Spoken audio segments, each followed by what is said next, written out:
IAS का written exam जितना मुश्किल होता है उससे कहीं ज्यादा मुश्किल होता है आईएएस का इंटरव्यू। आईएएस के इंटरव्यू में कैंडिडेट से जो सवाल पूछा जाता है, कैंडिडेट को अपनी सूझबूझ से उसका सही आंसर देना होता है। लेकिन हर साल इस इंटरव्यू की कड़ी तैयारी करने वाले कैंडिडेट्स को भी इस इंटरव्यू को पास करने में काफी प्रॉब्लम फेस करनी पड़ती है। सो गाइस, मैं हूं ईशान और आज के इस वीडियो में हम ऐसे ही कुछ क्वेश्चंस के बारे में बात करने वाले हैं जो आईएएस के इंटरव्यू में पूछे जाते हैं। आईएएस के इंटरव्यू में जो भी क्वेश्चंस पूछे जाते हैं उनका मकसद सिर्फ और सिर्फ कैंडिडेट की कॉमन सेंस और उसके माइंड की गहराई को जांचना होता है कि एक कैंडिडेट कितना डीपली जाकर के सोच सकता है। इसके अलावा एजुकेशन से आईएएस के इंटरव्यू का कोई खास लेना देना नहीं होता है। तो चलिए शुरू करते हैं।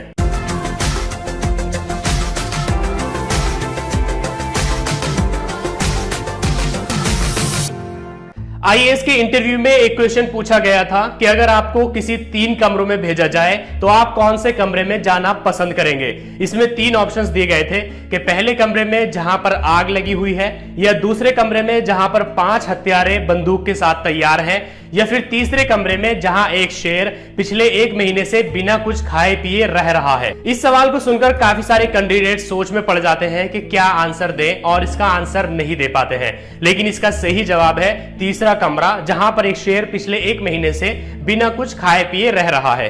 अब आपके मन में क्वेश्चन आएगा कि आखिर तीसरा कमरा ही क्यों।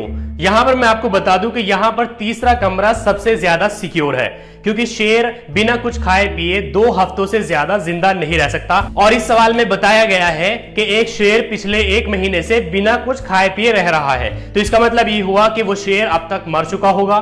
तो इन तीनों कमरों में सबसे ज्यादा सिक्योर तीसरा कमरा है। आईएएस के इंटरव्यू में एक क्वेश्चन पूछा गया कि हेयर और देयर में क्या फर्क होता है। इस सवाल को सुनकर के कई सारे कैंडिडेट सोच में पड़ जाते हैं। कुछ तो इसका हिंदी मतलब बताने लगेंगे कि हेयर का मतलब यहां होता है, देयर का मतलब वहां होता है।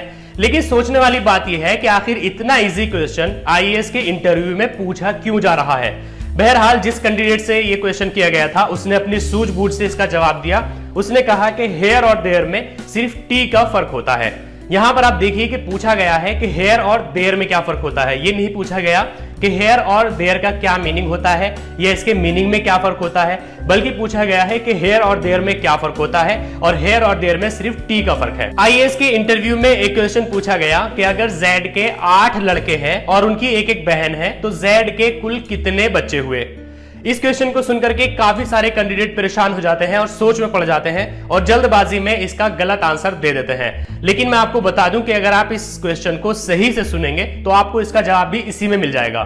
इसका जवाब है कि जेड के कुल 9 बच्चे हैं, क्योंकि 8 लड़के हैं और उनकी एक बहन है, तो टोटल मिलाकर के 9 बच्चे हुए। एक क्वेश्चन पूछा गया कि एक बच्चा पाकिस्तान के लाहौर में पैदा हुआ लेकिन फिर भी वो पाकिस्तानी नहीं है, ऐसा क्यों।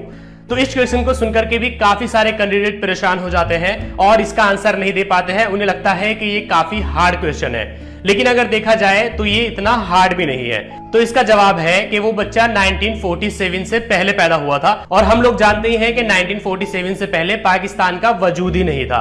तो जब वो बच्चा लाहौर में पैदा हुआ तो वो पाकिस्तानी नहीं हुआ बल्कि हिंदुस्तानी ही था। हालांकि इसका एक दूसरा आंसर भी हो सकता है कि उसके जो फादर है वो इंडियन सिटीजन है और जो उसकी मदर है वो पाकिस्तानी सिटीजन है, और जब वो बच्चा पैदा हुआ तो उसकी मम्मी पाकिस्तान के लाहौर में होगी। और भारतीय कानून के अनुसार एक पर्सन को 2 देशों की नागरिकता नहीं मिल सकती है, तो इसलिए वो बच्चा अगर पाकिस्तान के लाहौर में पैदा हुआ है और उसके फादर इंडियन सिटीजन है तो वो बच्चा भी इंडियन सिटीजन ही होगा, ना कि पाकिस्तानी सिटीजन। एक क्वेश्चन पूछा गया कि इंग्लिश का वो कौन सा शब्द है जो हमेशा रॉन्ग ही पढ़ा जाता है। आप चाहे इंग्लिश के कितने भी अच्छे जानकार क्यों ना हो, ये सवाल सुनकर के थोड़ी देर के लिए आप सोच में जरूर पड़ जाएंगे। अब अगर आपको जवाब पता चल गया है तो आपको बधाई हो, लेकिन अगर आपको नहीं पता है तो मैं आपको बता दूं कि रॉन्ग इंग्लिश का एक ऐसा शब्द है जो हमेशा रॉन्ग ही पढ़ा जाता है। एक सवाल पूछा गया कि माइकल के पिताजी के 3 बेटे हैं, जिनमें से 2 का नाम है मई और जून, तो माइकल के पिताजी के तीसरे बेटे का क्या नाम होगा। ये सवाल थोड़ा टिकड़ा है, लेकिन इतना भी नहीं कि आप सोच में पड़ जाए। बहरहाल, अगर आपको इसका आंसर पता चल चुका है तो आप माइंडेड है, लेकिन अगर आपको नहीं पता तो मैं आपको बता दूं कि तीसरे लड़के का नाम है माइकल, क्योंकि क्वेश्चन में ही बताया गया है कि माइकल के पिताजी के 3 लड़के हैं। तो इसमें एक का नाम बता दिया है माइकल और दूसरे का भी बता दिया गया है कि मई और जून। तो इस क्वेश्चन में ही आंसर छुपा हुआ है। एक सवाल पूछा जाता है कि वो कौन सी चीज है जो हम सब खाने के लिए खरीदते हैं लेकिन हम उसको खाते नहीं है। अब इस क्वेश्चन को सुनकर के काफी सारे लोग परेशान हो जाएंगे और इसका आंसर नहीं दे पाएंगे, लेकिन इसका सही आंसर है प्लेट। जब हम प्लेट को खरीदते हैं तो खाने के लिए खरीदते हैं, लेकिन हम उसको खाते नहीं है। सो ऐसे कुछ क्वेश्चंस और आंसर्स हैं जो आईएएस के इंटरव्यू में पूछे जाते हैं। क्वेश्चंस इतने मुश्किल भी नहीं है, लेकिन जरूरत है आपको इसको सही से समझने की और ज्यादा डीप में ना जाने की, क्योंकि जब भी आपसे कोई क्वेश्चन पूछा जाए तो जरूरी नहीं कि उसके लिए डीपली ही जाना पड़े, बल्कि आप उसको एक नॉर्मली भी सोच सकते हैं। सो गाइस, अगर आपकी वीडियो पसंद आया है तो इसको लाइक करिए, और अगर आपके मन में ही ऐसे कोई क्वेश्चन है जो आईएएस के इंटरव्यू में पूछे जाते हैं तो आप नीचे कमेंट करके बता सकते हैं।